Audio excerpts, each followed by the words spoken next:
kabila nga po ng ilang aberya sa Nazareno 2025, matagumpay pa rin maituturing ang traslasyon na tumagal ng mahigit 20 oras. Balikan natin ang ilang tagpo sa Nazareno sa Express Report ni Mon Gualvez.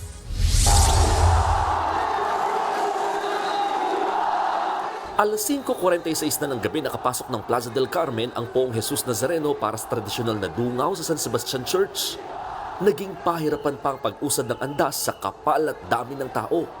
Ang ilang deboto ayaw patinag at pilit pa rin inaakit ang andas. Mag-aalas 6 na nang tumapat ng San Sebastian ang prosesyon ng Poong Jesus Nazareno. Ilang saglit pa, inilabas na sa balkonahe ng San Sebastian Basilica ang imahen ng Nuestra Señora del Carmen de San Sebastian. Nagtagal ng 15 minutos ang dungaw, saka ibinalik sa loob ng simbahan ang imahe ng Nuestra Señora del Carmen. Dito na ulit umusad ang prosesyon pabalik ng Minor Basilica and National Shrine of Jesus Nazareno o Quiapo Church. Party-party naman sa Arlegui Street. Malakas na tugtog ng mga tambol na sinabayan ng sayawan at may nagbubuga pa ng apoy. Meron nga ring umiikot ng mga mascot sa daan. Piyestang-piyesta rin ng feels dahil sa dami na naguluto sa tabi ng kalsada kahit dadaanan ito ng traslasyon. Ganito rin ang eksena sa Palangka Street na isa sa mga dinaanan ng andas kahapon. Party kung party habang hinihintay ang pagdaan ng Nazareno. Meron pa nga nag-dragon dance ng mga kabataan. Ang iba, kahit may pinatutupad na liquor ban sa Maynila, tumutoma sa katirikan ng araw. Ang dahilan nila, pista naman daw kasi.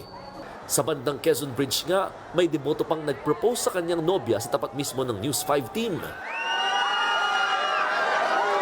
Meron ding mga nag-iinom at ginawa pang panulak sa tanghalian ng alak. 1:26 ng madaling araw, tulak-tulak na lang na nakabalik sa Quiapo Church ang andas ng Jesus Nazareno. Napigtas kasi ang mga lubid nito. Sa kabuuan, tumagal ng 20 oras at 45 minuto ang traslasyon ngayong taon. Base sa datos ng Nazareno Operations Center, mahigit 8 milyong debotong nakilahok sa traslasyon ngayong taon. Nagbabalita mula sa Frontline, Mon Gualvez, News 5. Mga kapatid, ako po si Ruth Cabal. Maging maalam at may pakialam sa mga may init at rumaratsyadang balita sa Frontline Express. Para maging updated sa balitaan, mag-subscribe lang sa social media pages ng News 5.